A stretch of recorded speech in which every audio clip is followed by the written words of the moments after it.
Échauffourée ce mardi 9 juin 2020 au marché central de Kinshasa entre les vendeurs de ce marché, la police nationale congolaise. Ces vendeurs exigent la réouverture du marché fermé suite au confinement de la commune de la Gombe et des travaux qui doivent s'y dérouler. Plus vulnérables à la maladie du coronavirus, les personnes de troisième âge nécessitent un regard beaucoup plus vigilant. L'Église catholique qui tient à leur protection contre cette pandémie a lancé officiellement le projet de sensibilisation et de protection à l'endroit de ces personnes âgées. Reportage à suivre dans ce journal. Voilà tout pour les titres. Madame, monsieur, bonsoir et bienvenue à cette grande édition du soir de 20h sur la radio-télévision nationale congolaise.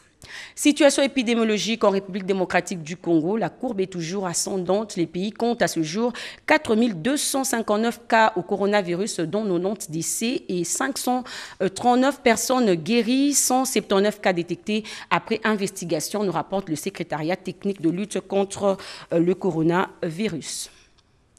Après plusieurs rumeurs, c'est désormais officiel. Le gouvernement burundais a annoncé cet après-midi le décès inopiné du président Pierre Nkurunziza qui était hospitalisé depuis samedi dernier après un malaise au pouvoir depuis 2005 et devait le quitter au mois d'août prochain. Pierre Nkurunziza est décédé de suite d'un arrêt cardiaque, a annoncé le gouvernement du Burundi qui a décrété un deuil national de 7 jours. Je l'ai annoncé tantôt, vive tension ce matin au marché central de Kinshasa entre la police nationale congolaise et les vendeurs. Ces derniers sont montés au créneau pour exprimer leur mécontentement suite à la décision contre la fermeture de ces lieux de négoce, car leur gagne-pain étant mis en mal. Le bilan fait état de plusieurs dégâts matériels, comme nous le fait savoir Oscar Mbal Kaïch dans ce reportage. Le marché central, communément appelé Zando, était en ébullition ce mardi 9 juin 2020. Les vendeurs de ce marché, qui du reste fermé pour cause d'entretien, l'ont vite envahi.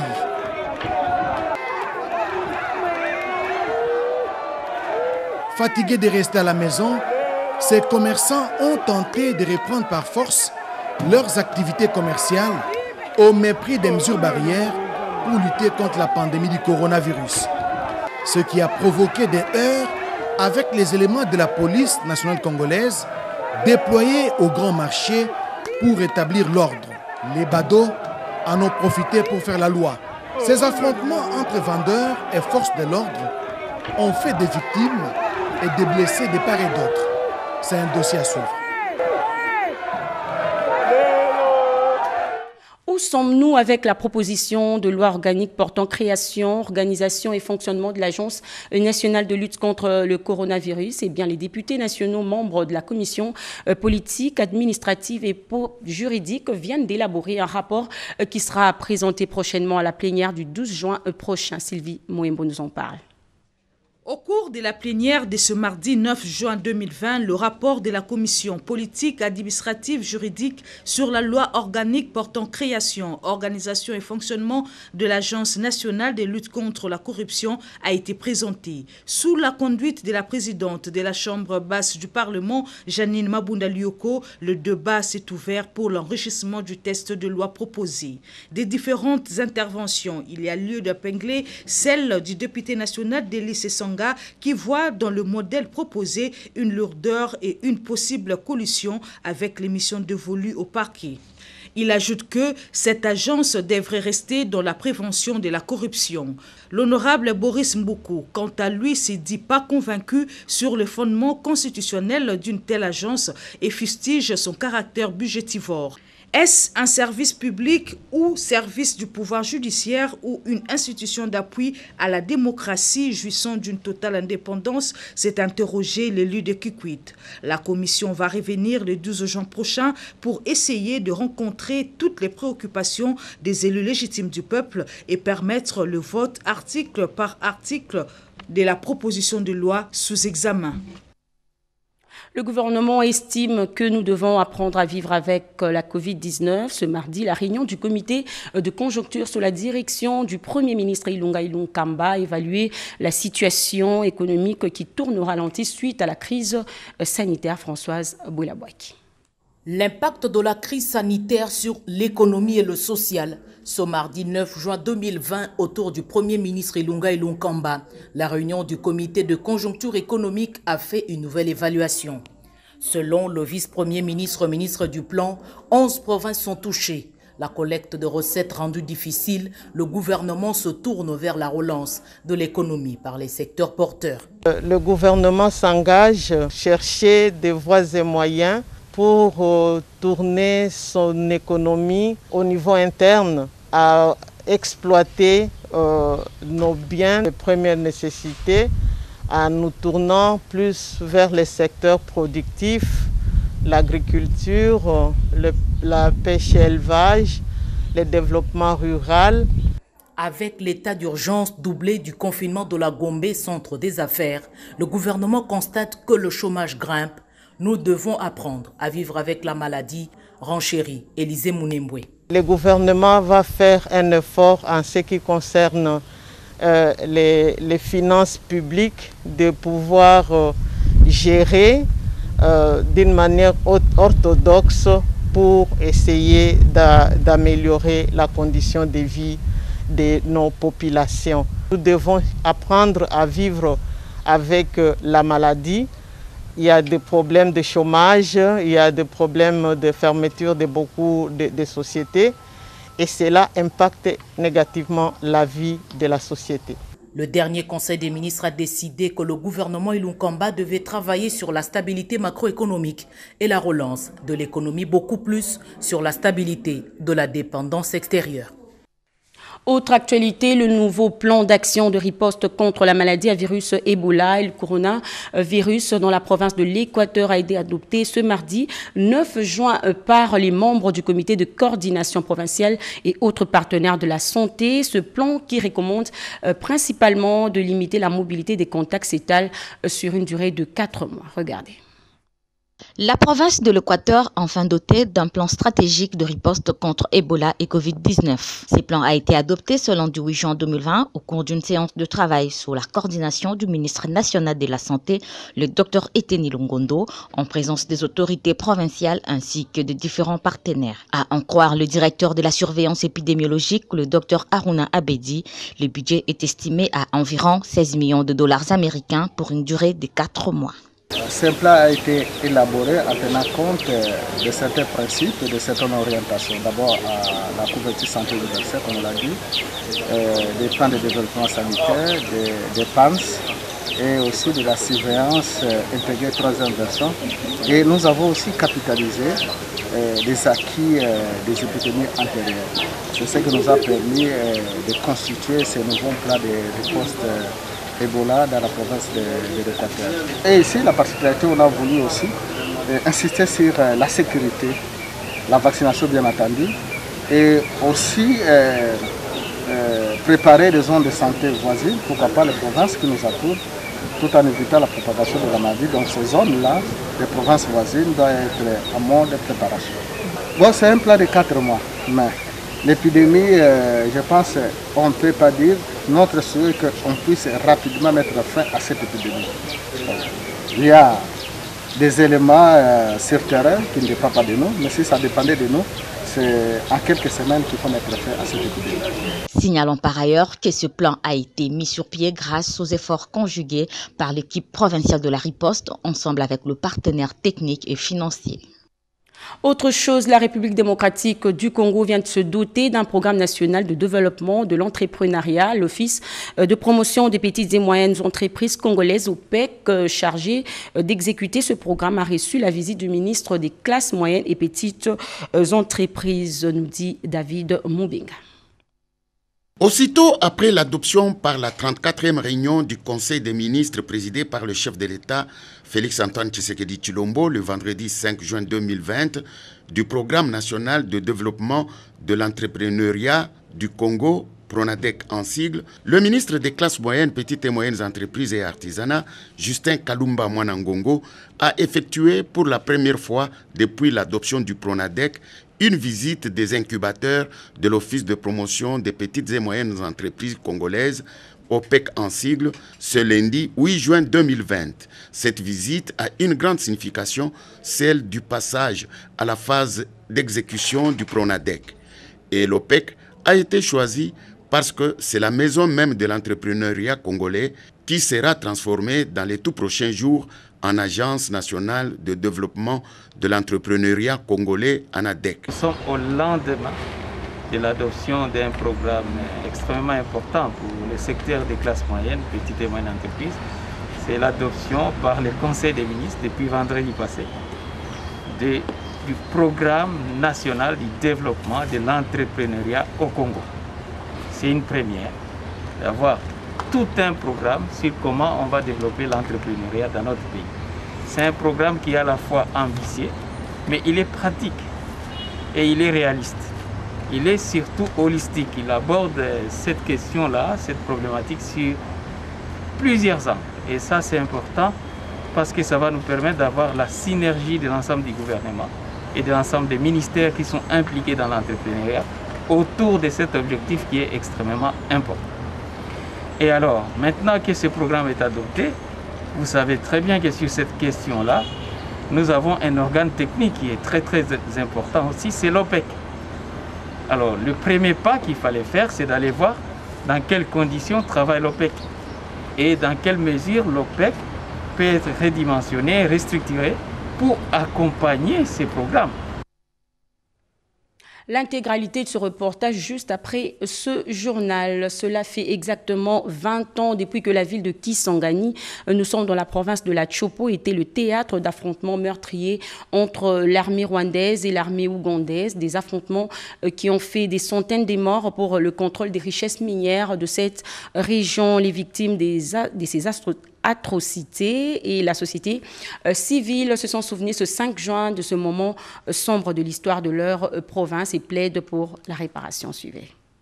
20 ans après la guerre des 6 jours de Kisangani, les Bohémiens se souviennent encore de 6600 obus tirés dans cette ville d'espoir qui a endeuillé plus d'une centaine de familles. Du 5 juin 2020 au jeudi 11 juin 2020, la société civile de la Chopo et quelques organisations de droits de l'homme ont prévu plusieurs activités pour commémorer ces cruels événements. Des armées rwandaises et ougandaises se sont affrontées sur les sols congolais et ont causé plusieurs morts et d'énormes dégâts matériels et environnementaux. José de Chartemenga, porte-parole de la société civile de la Chopo, plaide pour la réparation. Nous appelons le gouvernement congolais à s'assumer en réclamant réparation auprès des gouvernements rwandais et ougandais en usant de tous les moyens à sa disposition.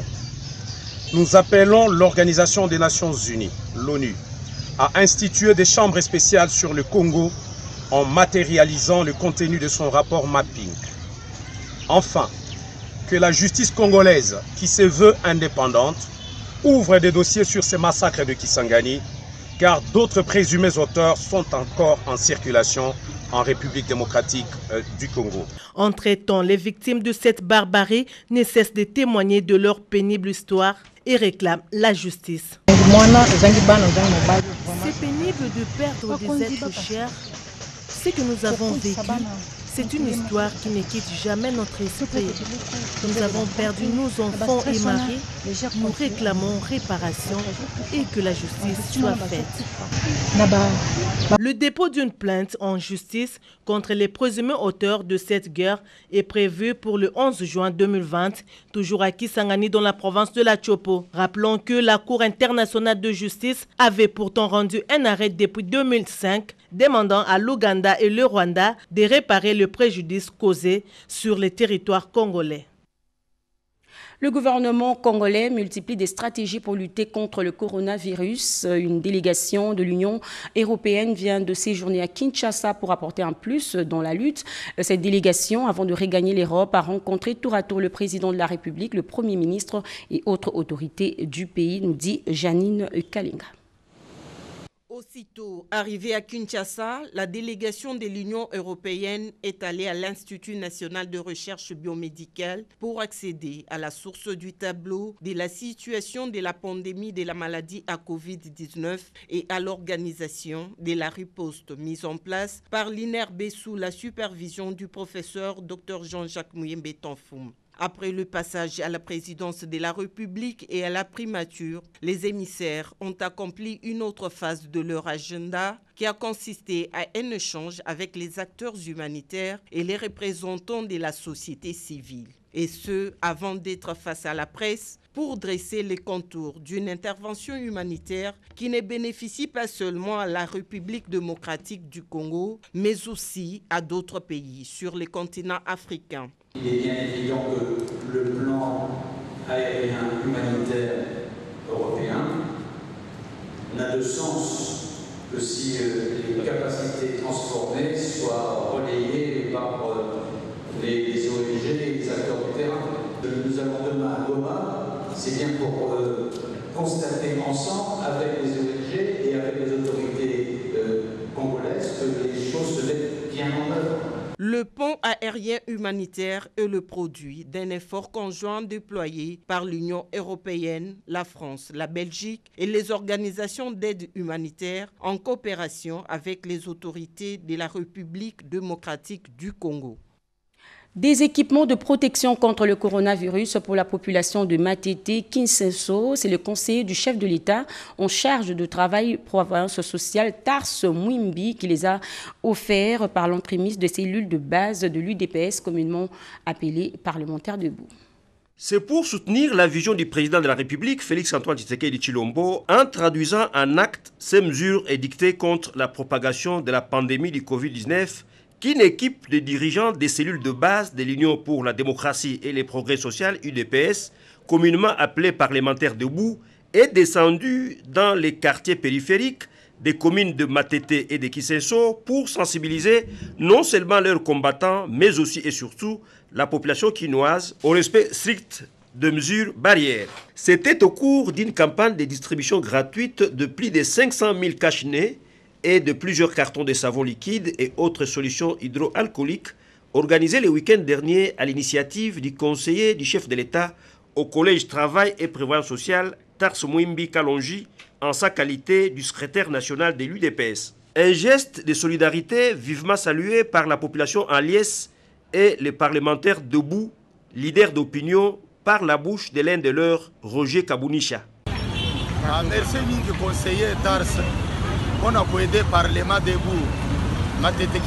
Je remercie les conseillers Tars Mwimba au nom du Parlement debout de Matete Kisensoraï pour ces dons, tant peu soit-il, que Dieu les bénisse. A noter que cette campagne de distribution des équipements de protection contre les coronavirus va s'étendre au niveau des autres cellules de base de l'UDPS au profit de la population démunie de la capitale, épicentre de cette pandémie en République démocratique du Congo. Un autre geste de bonne volonté, c'est celui des missionnaires adventistes du 7e jour qui ont remis des masques de protection contre le coronavirus dans certaines communes de la capitale, nous dit Nicole Cessep.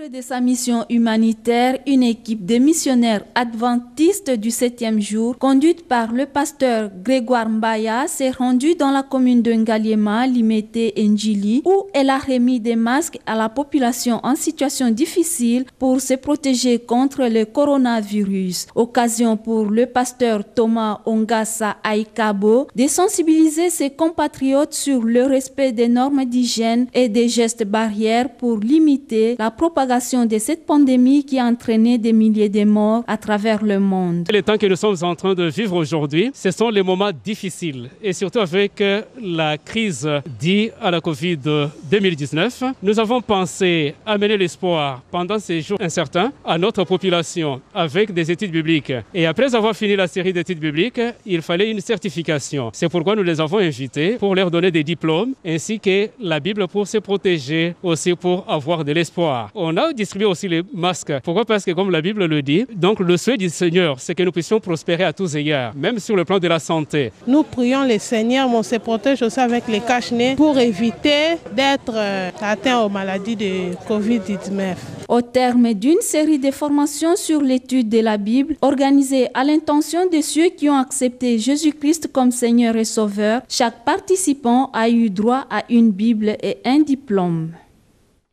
Découvrons ensemble ce message de soutien adressé à l'honorable Nseya Moulela Patricia, ayant appris par la voix des ondes que l'honorable Nseya Moulela Patricia, élu député national de la circonscription électorale de Likasi dans la province du Haut-Katanga, a été désignée comme candidate de l'Union pour la démocratie et le progrès social UDPS en sigle pour concourir au poste vacant du premier vice-président de l'Assemblée nationale. La sénatrice Goya Kitenge Bijou tient à saluer cette désignation qui consolide une fois de plus la promotion de la femme congolaise au sein des institutions de notre pays. Étant engagée sur cette voie, elle rassure l'honorable Nseya Moulela Patricia d'avoir tout son soutien dans ce parcours politique et appelle les hommes et femmes de toutes tendances qui militent aussi dans la lutte pour la parité entre hommes et femmes à faire preuve de solidarité autour de cette candidature.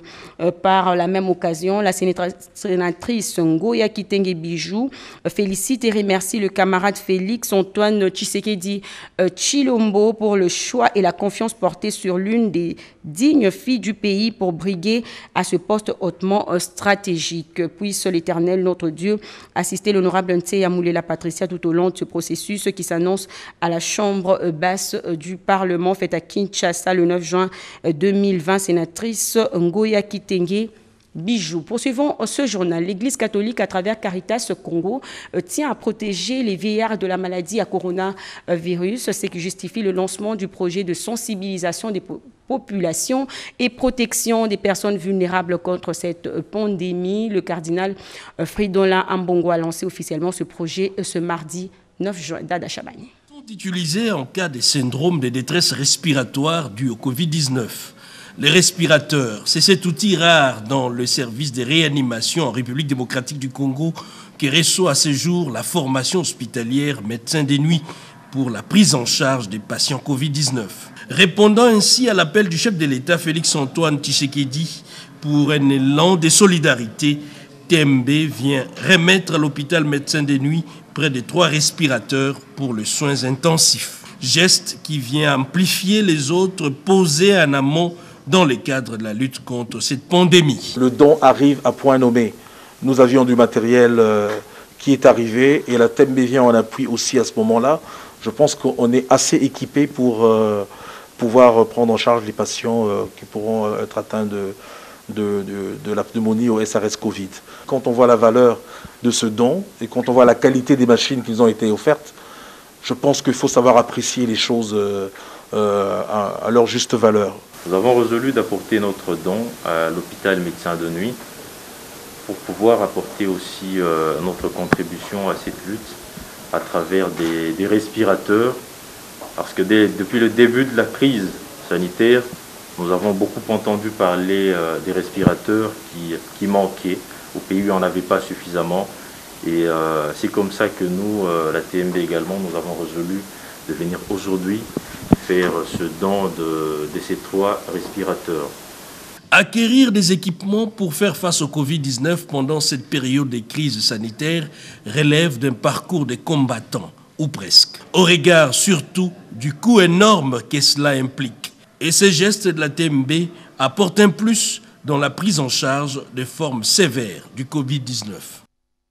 Venez de suivre là plus tôt un reportage sur 3 respirateurs pour les patients en détresse respiratoire. Le geste est de la banque TMB à l'endroit de l'hôpital médecin de nuit, comme nous a confirmé Cédric Kenina. L'Église catholique, à travers Caritas Congo, tient à protéger les vieillards de la maladie à coronavirus, ce qui justifie le lancement du projet de sensibilisation des populations et protection des personnes vulnérables contre cette pandémie. Plus de 4000 cas de personnes contaminées de Covid-19. La ville-province Kinshasa demeure l'épicentre de cette pandémie très mortelle. Voilà pourquoi l'Église catholique, par les biais de son instrument de la pastorale sociale Caritas Congo, s'implique activement dans la lutte contre cette pandémie. Question de limiter la propagation avec comme objectif la protection et la sensibilisation des vieillards et les personnes les plus pauvres dans la capitale. L'archevêque de Kinshasa, le cardinal Fridolin Ambongo, a lancé officiellement ce projet. Par jour, on a autour de 150. C'est énorme. Nous devons prendre ce risque.